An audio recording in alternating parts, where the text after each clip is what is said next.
this other topic I wanted to talk about, we kind of touched on it a few times, is this tariff war. Now, people are mostly talking about Canada, but the same war is being fought with both China and Mexico. And what liberals won't tell you is that this is not about money. This is about security. And Donald Trump is saying, secure your borders. 100,000 Americans die from fentanyl every year. Stop it, or this happens. This is not about America enriching themselves. And also let me be clear, these tariffs will be over by the end of the day. Like, Mexico's going to agree to do what Trump wants them to do, which is to secure their border, and that'll go away. And Canada's going to agree to what the U.S. wants, and that's going to go away. Like, the media, everyone else is going to fearmonger about, Americans are going to go broke because we have to have avocados to live. And, it's just not the case. Don't let these people pitch you against each other. This is just a negotiation tool that Trump uses. And, and I for one, am fine with it. Like most people, it's going to be temporary. Like Hannah Claire said, everybody's like, oh my God, the stock market crashed this morning, because it's going to be fine. It's going to be fine. And to be frank, the U.S. basically has is on the short end of nearly every tariff. Do people know that, do you think? No. Like Japan, we charge Japan a 1.3% tariff on their goods, and we pay them a 3.1% tariff. So what we should immediately do is raise their tariff to 10%, and then have them come back and meet us at 1.3%. That's how winning is done. That's how deals are done. People have no idea how business is done. Like, why should we pay Japan 3% when they only pay us 1%? Any idiot, like, I don't care if you're the far leftist, like, why should you and your neighbor, who happen to both be the exact same ethnicity and the exact same sexual orientation, pay different prices for rent in the same apartment building for the exact same apartment? You wouldn't like that. Like, right. How do you see this shaking out? I'll go to Hannah Claire first. Knowing that, the amount that is, that Canada is at a 4-to-1 disadvantage in terms of what, percentage of their economy is imported from the United States versus United States importing from Canada. Right. I mean, so when you're listening to reporting on this stuff, like I was this morning, trying to get a temperature check on how people are reacting to the tariffs, a lot of it seems as if it's coming out of nowhere. Like Trump just woke up today or was going to bed last night, and he was like, haha, it'd be funny if we have some tariffs, right. As if he had no reason at all to do this, which is just simply functionally not true. Like, why would he just levy tariffs out of nowhere?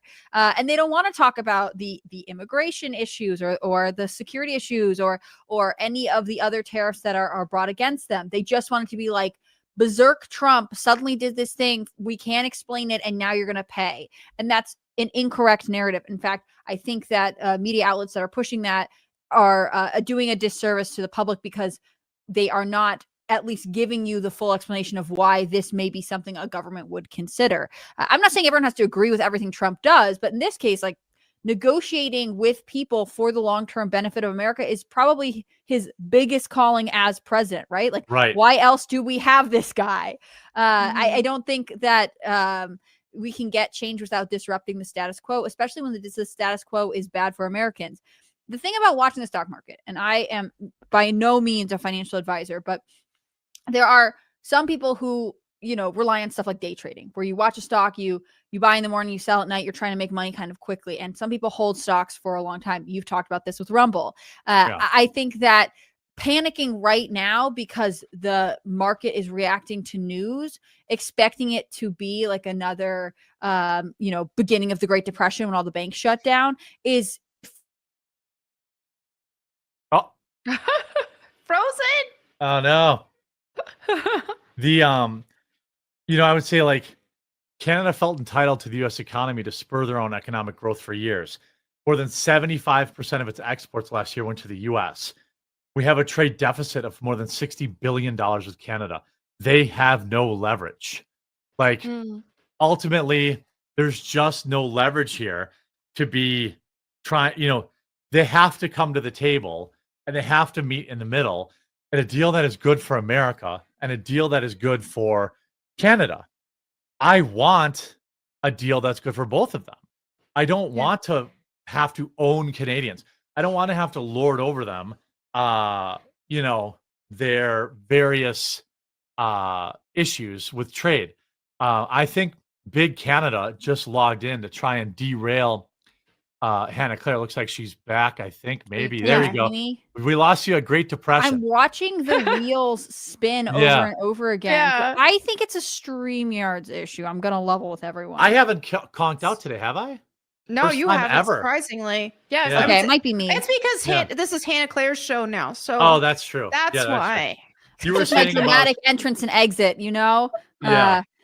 No, I mean, I was listening to what you were reading about Canada and the allegation that they have nothing to stand on. Like, I would like it if we had a positive relationship with Canada, right? They're right above us. It could be great, but I don't think that means that we have to just like anxiously be like, oh, we can't ask them to make any changes. We can't ask China to make any changes. We can't, that would make everyone upset. Like, so what? You just get treated badly forever and ever. Right. Not to be too astrocast about it, but like, if you're in an abusive relationship, shouldn't you advocate for yourself or leave? Exactly. That's the thing that I do like with what Trump's doing with this, because when I first heard about tariffs, I was like, I don't know what the heck that even is, but seeing how he's used that as a negotiation tool, one thing that I do like about President Trump is that he's like, okay, America is a superpower. Let's start acting like it. Yeah. Oh, you don't like what I'm trying to negotiate here?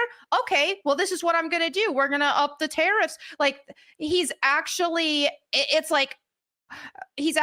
taking a powerful stance in this, and like not being walked all over and not being little pansies. It's like, hey, this is what we want to do. You can get on board, or we can do this, Yeah, I mean, what's the good of having a big old dong if you can't swing it around? Right. I mean, that's what the issue that people are not used to. And it's like, I'm not an economic expert either, but I've done a lot of business in my life. And I know enough about these tariffs to know that it's just business. Like, he wants them to secure their border. He wants them to do a better job of that. And the way he gets them to do it is with a tariff. Yeah. What happened? Like, people forgot last time he announced a tariff that it was gone in like 4 hours. Yeah. Like, I mean, this is very, I will say there are a lot of American companies that are going to profiteer off this. And I want people to remember who they are. Like, Walmart has come out, Target has come out, Best Buy has come out and said, oh yeah, we're going to raise prices because of these tariffs. Well, when everybody else was charging egg surcharges, Waffle House, Denny's, right? Mm-hmm. McDonald's didn't. McDonald's sells more eggs than either one of them combined, I would assume. And McDonald's didn't raise their prices.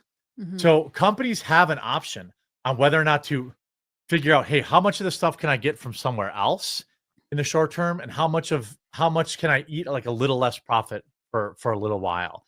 Instead of immediately increasing the prices like these people are. I want people to remember who did that.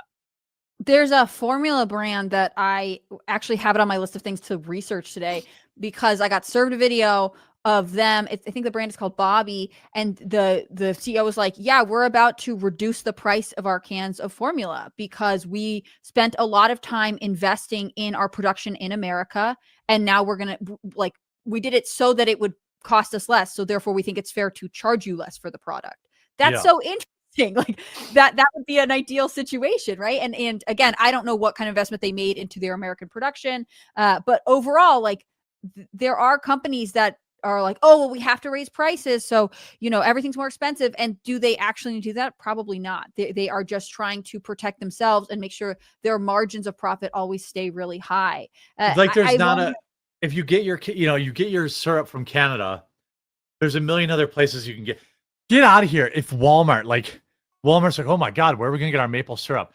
They have a whole aisle. You heard of Vermont? Yeah. Vermont has great maple syrup. Wisconsin has great maple syrup. Like, buy your maple syrup local. It's one of the few things that are easy to buy from a local farmer that and what an opportunity for local farms to become locally sourced maple syrup in their McDonald's, in their grocery stores, in wherever, instead of being beat out by these mega corporations from somewhere else. Like, I would like it if we could have regional food products being placed in grocery stores. That's probably better for everybody. That's why I don't know if this is true or not, but I was told once that that's the secret hack about Aldi. Where I live, Aldi is like a discount grocery store, but for whatever reason, they buy all their produce locally. Mhm. So people say, like my grandma and my family members always used to go grocery shopping at like Walmart, but buy all their produce from Aldi. Like, And people Aldi is know. one of the top organic grocery stores in America. Like, Right. You are more likely to have access to organic food on a budget if you shop at Aldi. The problem with Aldi is like you can't. It's not like a regular grocery store where you're like, Right. oh, we're gonna have You can't count on 50,000 stuff. choices for everything. Yeah. But like generally, their produce, if you want to, if you have like if you are a lower income family and you want to eat organic, Aldi is your best option. Well, and I think like it's such a misnomer that like I know we're using syrup because like ironically Canada, but like okay, we import a bunch of crude oil from Canada. Oh no, we're gonna have to go into America's strategic reserve, or we'll have to drill more. Like, are these people stupid when they fearmonger? We're gonna have to endure high prices for like 2 weeks, and then we'll shift over to other countries to buy whatever it is that we're buying from Canada. Because now the 25% tariff means buying, stuff from Brazil is cheaper, or whatever the case may be, or making it ourselves, or like, it's not like Walmart's gonna not have maple syrup or whatever other stuff they bring in from Canada. Get out of here. Like, it's such a fearmonger tactic. The oil thing. We have plenty of oil. We could drill tomorrow. And Trump could say, oh, it's a price emergency. We need to have, we need to drill more because these tariffs are hurting us. Or open the strategic reserve. I mean, there are innumerable ways to actually deal with this that don't involve the American people suffering.